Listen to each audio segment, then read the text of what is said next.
Hello and welcome to Into the Mists. This is episode 11. This is going to be part of a small series of videos for IntoTheMist.com. Essentially, we're going to be doing a small set of videos, short, just a small duration for each class, in the effort of trying to show off different ways you can actually help out a commander in World vs. World. So what we're going to do is we're going to highlight a couple of the builds in general for IntoTheMist.com. Essentially, we're going to be doing a small set of videos, short. Sorry about that. So, basically we're going to show off a couple different builds for the Guardian. So I've got two here listed by GW2skills.net. There's also a similar build editor like this at IntoTheMist.com. And you're going to be able to choose basically any type of skill set, any kind of weapons, traits, utilities, your elite skills, etc. Type your gear, your runes, all that. So IntoTheMist.com's got a skills editor build. I'm using just the other website right now just because somebody already gave me these links because they wanted me to show off these particular builds. So you got a couple different builds with Guardian. Right now the meta build for Guardian is 01661. Basically it's going to have a little bit of into the virtue and just a little bit into precision line, basically for two minor traits. Basically virtue of justice, it blinds your enemies, so your F1. And your extra virtue line, every time you use virtues, you actually get a boon based on whichever virtue it's going to be. So it's very important to be able to use those in combat. Now this is optional. There's no really one way to run a Guardian. But still, it's something to be able to keep in mind, considering it's a very popular one right now. There's another one that is 00662. It's your altruistic, healing, tanky, and consecrations build. But I'm going to show you a few things about it right now. I'm going to try and follow around Jezzy from HB for a little while. Hopefully I won't get lost as I try and show everybody these things. So I'm going to stop up over to the builds real quick. Okay, one of the traits and trait lines you might find is strength in numbers, retributive armor to gain extra precision from your toughness, and altruistic healing to keep you alive. Whoop, they're getting away from me. Alright, another one, Superior Aria, reduce your cooldown on shouts, empowering might so you can get extra might. 200 mastery is a good alternative on this one as well. Basically, the reason why you'd want this kind of build is because you want reduced cooldown on your shouts, and you also be using a rune of the Trooper. Rune of the Trooper, the 6th slot will give you reduced, sorry, not reduced. The 6th skill will actually transfer a condition into a boon instead, much like your Superior Aria, your trait line for here, pure voice. So convert conditions to boon, and let me check my gear real quick. Rune of the Trooper, shouts remove condition from each affected ally. So you remove two conditions and change one of those conditions into a boon. So great way of condition cleansing. Now there's a couple different types of build lines you get out there. Back to the others setup. Master Consecrations. Purging Flames is a great way of curing conditions off you and your allies. Indomitable Courage, extra stability. This is a decent build, but it's not really what I'm running. The Indomitable Courage is very useful for the stability, but it's really short duration. 4 seconds, and there's not really much you can do about it. Maybe even less. So it's nothing you can actually rely on, but it's still something to keep in mind. Now to the build I'm actually running right now. This is the 1661. So I've got Inspired Virtue, get yourself some boons whenever you use a virtue, and Justice is blind. Your F1 will blind enemies, 5 enemies. The perfect time to use this is right when you're jumping into the battle. Right when an enemy pushes into you, that's when you're going to want to blind all 5 of them. So we've got ourselves a fight coming up here really quickly. We're regrouping, and we're going to do some empowering. As soon as everybody groups up, we'll get ourselves into this fight. Unfortunately, I'm not in TeamSpeak, so I won't be able to hear the commander what she's actually telling us what to do, but hopefully we'll have some options here shortly, because I'd really rather not jump off a cliff and die. But we'll see. So, right at the moment, even numbers. We've got a cow hitting us. Trying to get out of that. Here's some condies. Lost a bit of supply out of that. That's really unfortunate. Some mesmers, just harassing us mostly. We were just trying to take out a trebuchet, and that's really about all we wanted to do out of this. I could get some points by getting into killing 1 or 2 guys, but really that's not what I'm here for. I'm here to help out the commander. Alright, so if you want to be a good pug, a good person and help out a commander, say if you're not in the guild of who is actually running, this is not a guild run, this is a pickup group grab as many random people in this together. Build compositions really are important. The commander usually is a melee type. Jezzy is actually a mesmer, so she's going to be playing a lot of ranged. So this is going to be a really strange group to be associated with. But in general, if you're playing a guardian, your commander is usually a melee class, either a warrior or a guardian, and you want to spend as much time as possible, as close to the commander as possible. So basically, this way you can do maximize damage on the commander's location. The commander is kind of your target of where you're going to be hitting. Same with where you're trying to empower, same with where you're trying to get some extra heals. So while the pugs are off there just going and killing this one guy, the rest of us are stacked up here and ready to respond should something actually come our way. Alright, so it looks like we have a short period of time. I'm going to go back to the traits real quick. So, got blinding, I've got some extra might and whatnot. So, very straight lines. Alright, retributive armor. Great, Okar wants some. I'm going to follow the commander. I'm going to keep an eye on her on the minimap. So, retributive armor, get some precision off your toughness. Strength in numbers, give yourself some extra toughness for you and 4 other allies. Really, really important trait. Really, definitely beneficial, especially in the middle of a fight, because it lasts for 6 seconds. I mean, and it keeps getting reapplied every 3 seconds. So it'll apply to you and several other teammates. So it actually will end up helping out more than just you and 4 others. It can help out anywhere up to like 9 or 10. Altruistic healing is a great way to keep yourself alive. It's nothing fantastic, but it really can make a difference. Your empowered can really become supremely strong with that. Oh shit. Stability's up. We're getting ready to go for a fight. I'm already behind the curve. So, no, she doesn't want to go into it yet. Doesn't want to go into it yet. That's a big group. We're outnumbered already and we're getting cowed. Okay, so here's what we're going to do with our combo. Since we're running the greatsword, we're going to do a number 4 into the ground and then spin into it. Shit. I got booted. Yeah, there's way too many of them here now, so we got to get out of dodge. This fight's already over. We had made a huge mistake staying in the cow. That was major detriment to us. Anyway, so getting out of combat, getting out of dodge. Some people down. We're going to regroup on the commander as soon as we're able. So, big thing to do is when you're trying to support a commander and you're actually trying to win a serious fight, number 1, don't worry about your kills. The kills will happen. Don't worry about trying to maximize how many you're going to get. That's the important thing. Next thing is you're going to support your commander as much as possible. Give her some stability. Okay, here they come. They're pouring on us.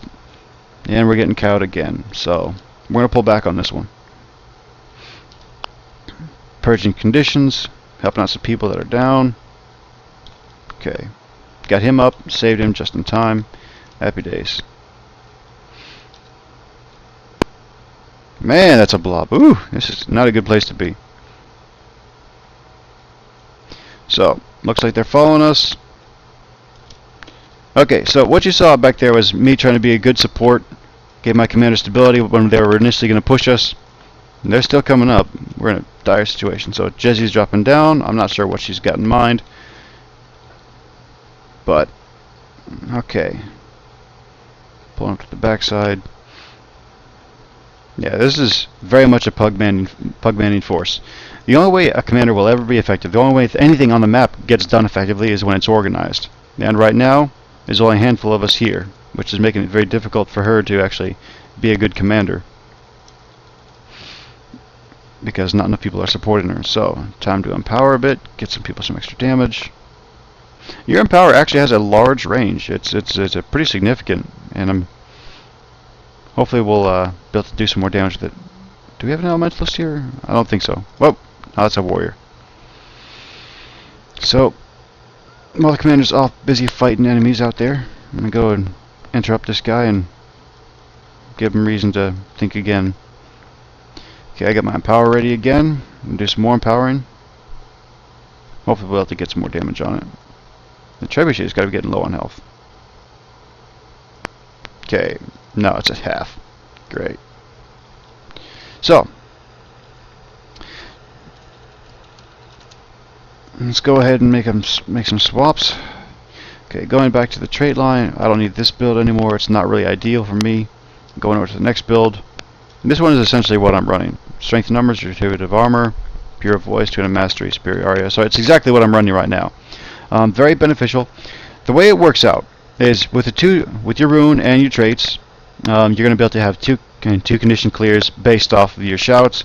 The Purging Flames works by clearing 3 conditions instantly, lighting anybody else on fire, and whenever you're standing inside of it, it reduces the condition duration on you by 33%. So it's a fast way of condition clearing.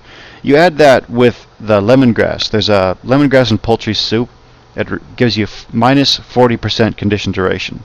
So combine the two of those together and you add about minus 73% condition duration.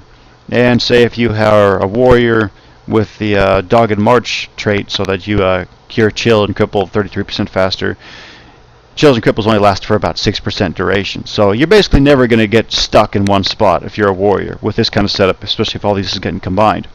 Like for me right now, I'm running Rune of the Trooper. My warrior's got Rune of Melandru. It's not really ideal for supporting Zergs, but it's very survivable, and being a greedy commander, I like to stay alive.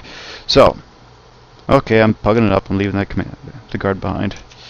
I'm trying to catch up real quick. Looks like we might actually build Siege. Oh, sweet. I actually get to play good pug. So, important thing about being a pug is doing what the commander needs you to get done. So we're going to take out this trebuchet. We won't have to worry about it hitting our keep anymore, which is nice. And get stability to that guy. He doesn't have to worry about getting interrupted anymore. Happy days. Giving us some protection. So right now, this guy is our most important person. Curing Condis.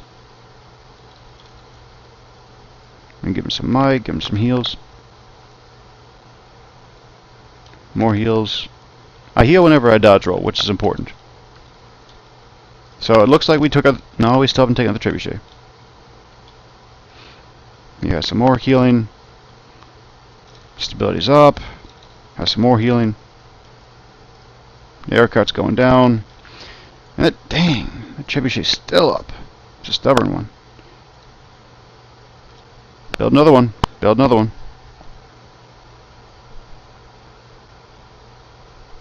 Okay, looks like they got another air cart up. That's really making things difficult. Oh, sweet. We've actually got some kind of support for this squad right here. So, found their air cart. Got themselves a thieves on it. I'm going to try and get some more support for Jezzy the commander. If you ever lose track of a commander whenever you're in a group, try and put a target on him. That will seriously make it a lot easier to find somebody and target. Because the blue icon, the blue Dorito, does tend to get lost pretty easily in fights. Especially when you got blue names all over the place. It tends to blend in too well, and it's really unfortunate. So, alright, so what you saw right here was a water field. Very great. There's two main setup for weapons for your Guardians in World vs. World. So let me step back away from the fight so I don't get killed while explaining this to you. So, common setup is Staff and Greatsword. The reason why is the number 5 spinning binding blade. It'll reach out and grab 5 people, and then you press it again and it'll pull 5 people to you. And that's really great, especially when you're trying to cluster up in supply camps. It's really great for when you get into Zergs and destroy their boons. Then you can pull them and really cluster them up tightly. That's great for being able to drop a lot of damage from one location, especially with your Necro Wells, your Elementalist Meteor Showers. It's a great way of keeping things going. So, they're just walking away. Oh, I like it. Nice. So, back to where we were at. So, different weapon sets. Okay, you got your... Back to your Greatsword, you get your Leap of Faith that applies a blind. Really great for your opening shots in... oh shit, we got ourselves a fight. I'm gonna purge flames. Okay, just cleared a lot of Condis from allies. Shit, this is really bad. Okay, using my invulnerability. The important thing is to be able to use your invulnerabilities before you take a lot of damage. And use that chance to get away. Oh, nice. Alright, that was a frost field right behind me. I ended up getting frost armor from that. What it does, frost armor, or frost aura rather, sorry, is it'll apply 10% damage reduction on all your incoming damage. Great. It's like a weaker version of protection, but they can stack together, so you can get up to like minus 43% damage, which is great. Now the next thing it also does is every time somebody hits you, whoever hits you also gets chilled. So their skills go and get longer cooldowns. They just move slower in general. It's really great to be able to hit him with. That frost armor aura is really a great combination when you're beginning a fight. Say if that's the enemy Zerg, I've got a frost field right here. We're leaping into it. I'd leap in. Not only are they blinded, but now I've got frost aura or frost armor, and every time they hit me, they're going to get chilled. They're going to get slow. They're going to get stuck in one spot. And it'll be easier to group them up and cluster and kill them, as well as the blind, which is useful at keeping yourself alive. Okay, it looks like Jezzy has tagged down. That's really unfortunate. But I'll try and just continue on the video by explaining the rest of the important things you need to know. So back over to the hammer real quick. So hammer is pretty popular as well. In general, when it comes to compositions, a lot of the commanders I've spoken to like to have more Great Sword Guardians than Hammer Guardians. Well, I know the hammer has a great 4-second cooldown when you've got it traded. Just blast, does a lot of damage, and it also blasts any kind of field. So, for example, if I put down this field right here and then I blast on it, I get retaliation. If it's water, I'll get some area healing. If it's fire, I'll get area might. It works pretty well. One of the combinations that Hammer Guardians really are good for is basically you can get yourself your line of warding, and you can also get yourself your ring of warding. These are great ways of doing area denial. This is really fantastic in choke points. Like it's kind of slows down on this gate right here, but there's tighter choke points out there that'll be much more effective. Say this doorway right here. If we're trying to hold this choke for whatever reason, we're trying to hold it, I could put down my line of warding, and I can wait a couple seconds for it to start to dissipate, and then I'll put down my ring of warding, and I'll still be able to keep that up. The only downside is stability means they're going to walk right through it. So, what you're going to want to do is combine these effects. You're going to have other people with immobilizes. Another great hammer skill is Zealot's Embrace. It immobilizes for 2 seconds. So if they've got stability, all you got to do is just put down Zealot's Embrace, the chains go straight out, and they'll immobilize people. It's great to be able to combine them. So, this way you'll have more chance for their stability to wear off or get stripped, and then they won't have the option of being able to just walk through your rings of warding anymore. If you can trap them in this choke point like that, you can devastate an entire team, especially their commander, because he's always going to be in the front push.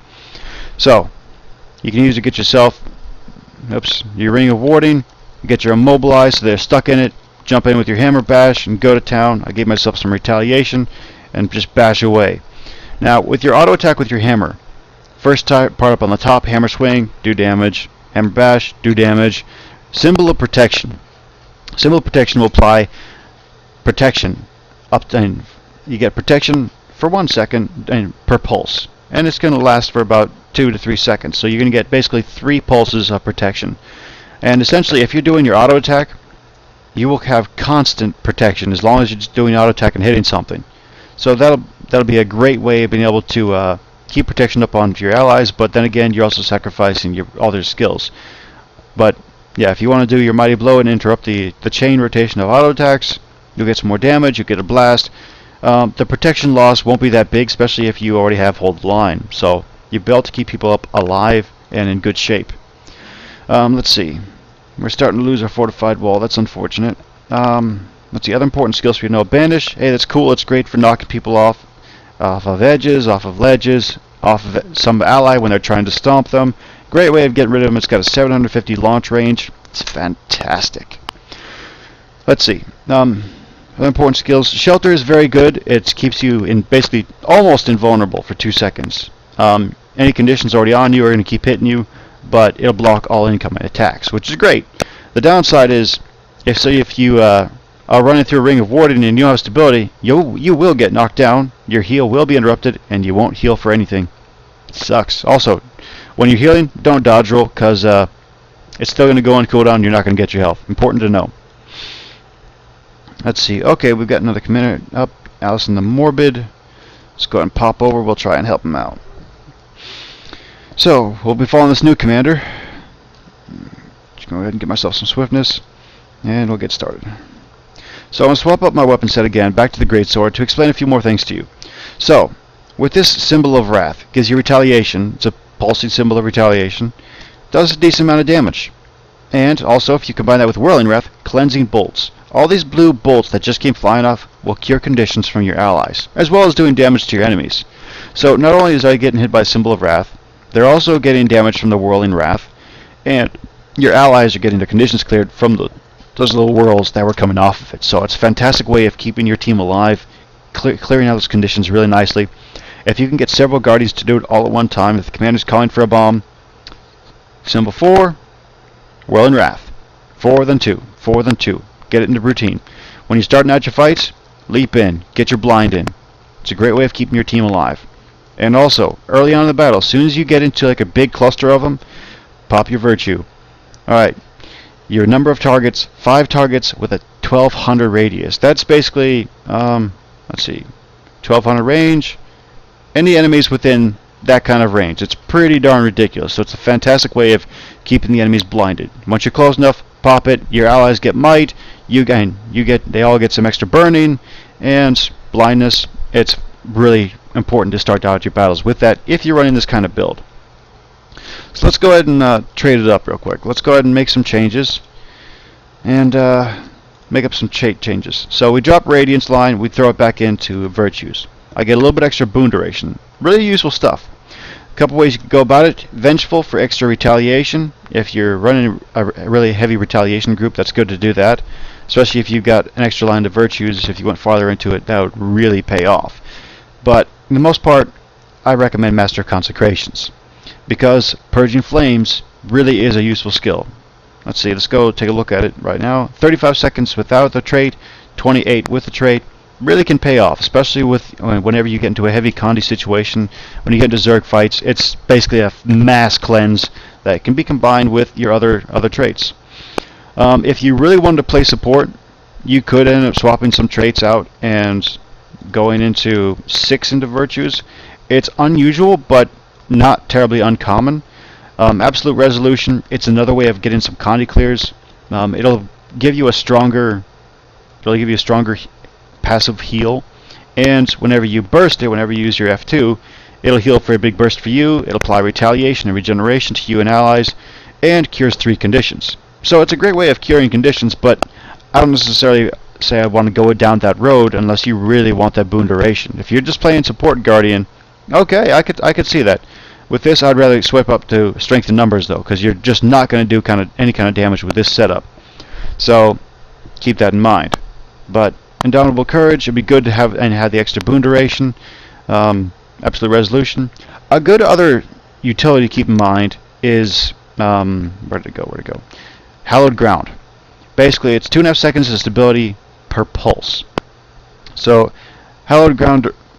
I'll just go show you real quickly. So, throw in Hallowed Ground, and whenever Hallowed Ground is active on you, it'll increase your boon duration. So, we've got 6.5 seconds of stability. Pop that. I've got myself 8 seconds of stability, 9 seconds. Yeah, it's a great way of keeping your boon duration really high. Really great way of keeping your allies buffed up. But that's only if you're intending to. If you're expecting a lot of heavy hits on your casters. Say for some reason you're a Guardian near your casters, which is not usually supposed to happen, but if you are, Hallowed Ground would be a great way to give them stability when they don't normally get it. But it's not your primary consideration for your role as Guardian. You're generally going to be frontline. So this is what you're bringing. If you guys are experiencing a lot of heavy boon stripping against your opponents, maybe consider this, because it keeps reapplying it. So it can definitely benefit you and make your boons last longer, but it's not the primary thing. It's got a massive cooldown, 64 seconds while traded. So generally not worth it, but it can be if you know that you're going to be getting a lot of boon strips, if you're going to need a lot of stability and don't have a lot of Guardians pumping it out. So keep that in mind, but generally you're not going to want it. Sanctuary is kind of cool too, but really it's not that useful in large groups unless you're really trying to hold a lot of chokes and can prevent their stability. But generally not that useful. Wall Reflection can be if you went up against a lot of range groups. It's a great way of interrupting, it's a great way of giving yourself some way of escaping, or if you're just trying to hold a bridge and want to stop the projectiles, but it's generally not the most useful in World vs. World. Purging Flames is generally a better way to go. Alternatively, you could just step into another shout with Save Yourselves. A lot of boon duration for yourself. Pulse conditions to you, still clears Condies because it's a shout. It breaks a stun. Well worth considering, but if you're really trying to play a good pug, playing good support, get yourself Purging Flames because it's going to really benefit you more. If you're interested in playing Commander, Signet of Judgment can be very beneficial to you because you need to stay alive as a commander. So straight up 10% reduced incoming damage. Can't go wrong with that. If you have trouble surviving, if you're a Glassy Guardian, if you're a PvE player with Berserker armor and you want to get in and you don't want to die, Signet of Judgment, take it along. If you're going to play that way and you be a little bit selfish, that's fine, especially if you're running Berserker type of gear, because this will give you basically nearly 700 armor equivalent. So really quite handy to have. But if you've got yourself a good solid build for your Guardian, Purging Flames is a great way to go. For your armor basically Power, Toughness, Vitality is a great way of going about it. In general, that's what people are going to want. There are certain builds out there that actually use Knight's Armor. There's one build I saw that used a couple points into Radiance to get yourself so Renewed Justice every time somebody dies. Can be really useful in Zerg fights. Instead of Pure Voice, they brought along Force of Will.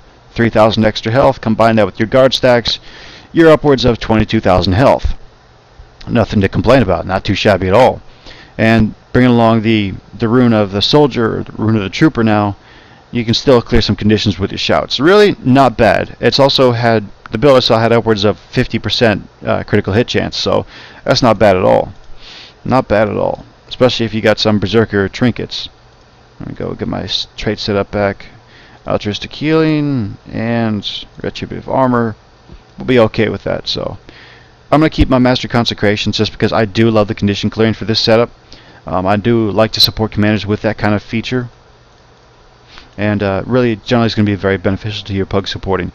So, let's see if I can catch up with the commander real quick, and I will go over just basically how to stay with the commander and how to be more supportive in that way. Because that's extremely important when it comes to this game. Is if you're playing frontline, you really do have to stay on top of the commander. I'll say it again. You really do have to stay on top of the commander. Otherwise, it's just not going to work. When your melee train starts to spread out and go after their own random targets, because this guy's got low health, I'm going to go finish him off, but he keeps getting away, you just totally neutralized your own effect. So, don't worry about the kills. They will come. Don't worry about getting every single bag. They'll come. You may not get every single bag with this build, but that's not the point. Your objective is to win, right? Well, this will help you win. Going after every single little baggie, unless you see he's got like 1% health, don't worry about it. Don't worry about it. Because if you stick together tightly, if you're a close-knit group, you'll do well. Blackgate's kind of fortunate where our pug force is actually usually quite strong. Hey, I've got a guilty here. Happy days. And we'll generally be able to perform quite well. Let's see, got a buff for the next 2 minutes. Get myself a guard stack. Happy days. And back to hands. So, we got ourselves a new commander. I guess we lost the last one. Get myself a symbol, swiftness. Others could probably use that. And I'll try and play support. He's a guardian, so it looks like he's probably going to be running a similar build to what I'm running.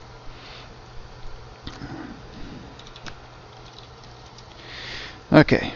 Hopefully we'll get ourselves a good fight to show you exactly what I'm talking about. I'm chopping up a little bit, so I'm going to lower my graphics a little bit. I'm going to turn things down to a little bit lower. Oh boy, we got ourselves a fight up ahead of us. This could be bad. So, we may end up having to hold a choke point. J-Core is more than likely going to press in right behind us. So, I'm going to show you a choke battle. Stability's up, because it's important. Empowering real quick. And now, I'm going to do the Great Sword combo. Number 4, number 5, protection's up, here they come. Purging Flames, fuck, lost my stability. Shit. Too many. Oh, I rallied, yes! Purging Flames, and I'm going to die. Yeah, I don't think the commander was quite paying attention with that situation. But, then again, regardless, we were completely outnumbered, so there wasn't a whole lot we could do with that. Not enough pugs came in with us, despite the fact that we were trying to support them. Just wasn't enough. Wasn't enough. So, back to the keep we go. Alright, in general what would have been best there is instead of going straight for the Lord, we would have held them at the staircase.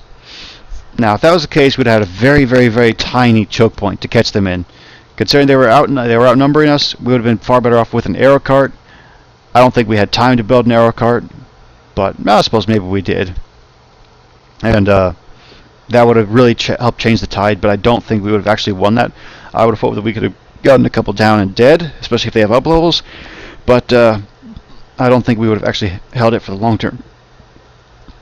Okay, commander's on the move. Target him back up again.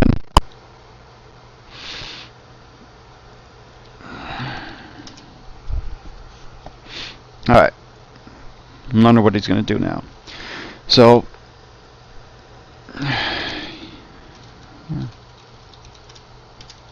Twitch. Alright.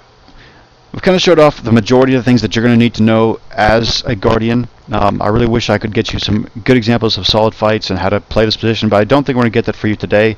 So, in the essence of time conservation, I'm going to show... I'm going to try and cut this down right where we're at. Let's see... any of the things I need to show you.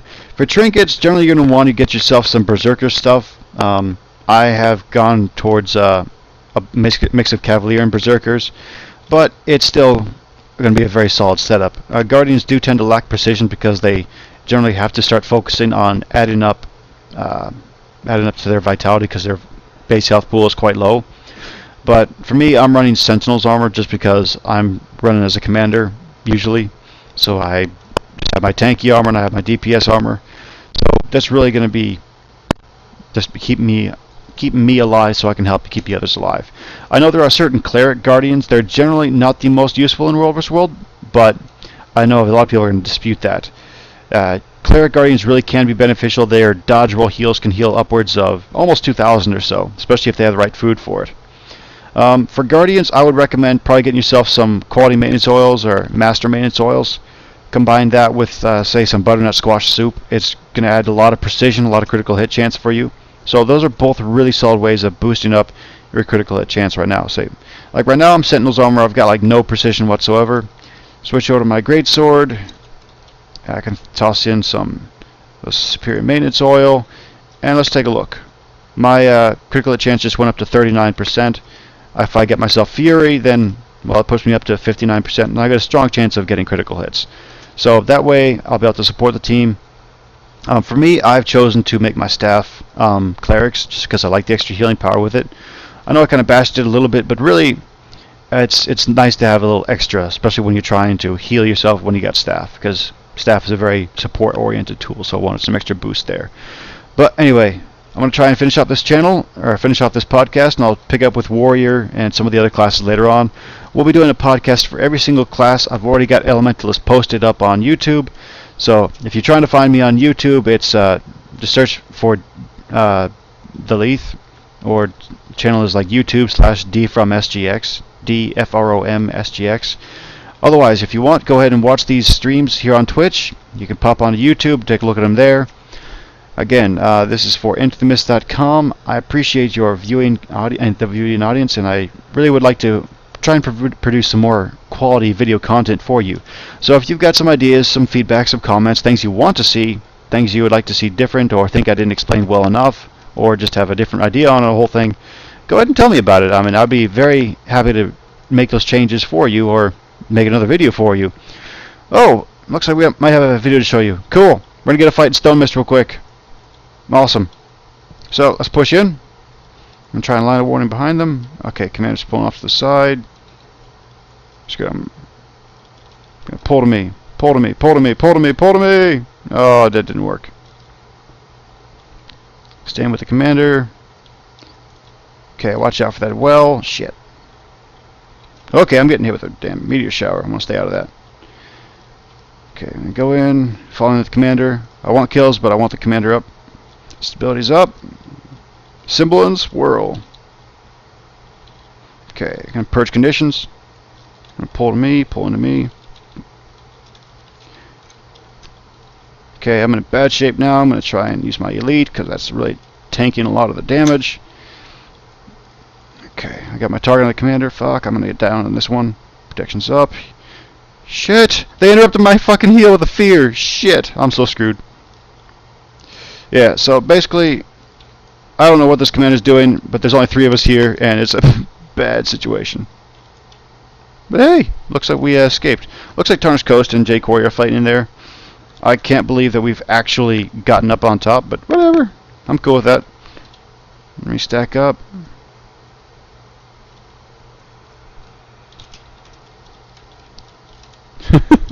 Just 3 of us.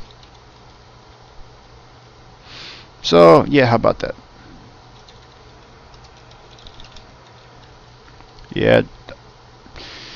Must be one of the newer commanders in training. Anyway. Nice try. At least 2 of us kept up with him.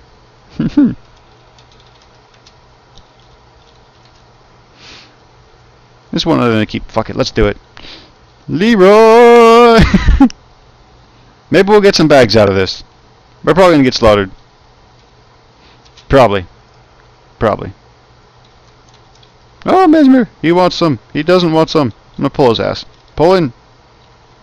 Spin to win. Okay. That didn't go so well. I'm getting teefed up. Okay, got a thief here. Oh. So, I'm going to try and tag up on the commander again. Since he tagged down, he doesn't really want to show off what he's got planned. Which is stupid suicide run. In the meantime, I'm going to go try and get in on some of these bags.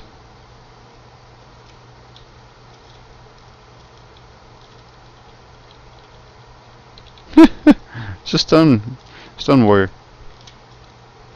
I'm trying to line a warden on his ass. Oh my, gotta move out of there. Oh, must have got a kill on something. Oh my. Yeah, I'm probably screwed on this one. Purging flames. Okay, gotta use my elite. Gotta stay alive. Gotta go back down. Whew. I'm a dead man. Yep, I died on this one. Anyway, I hope you guys can get some use out of this video. Sorry that I couldn't really show you the quality video footage that you wanted, but hey, hopefully it'll come in handy for somebody down the road. Anyway, this is the Leaf Guardian for IntoTheMist.com. I'll see you in the mists.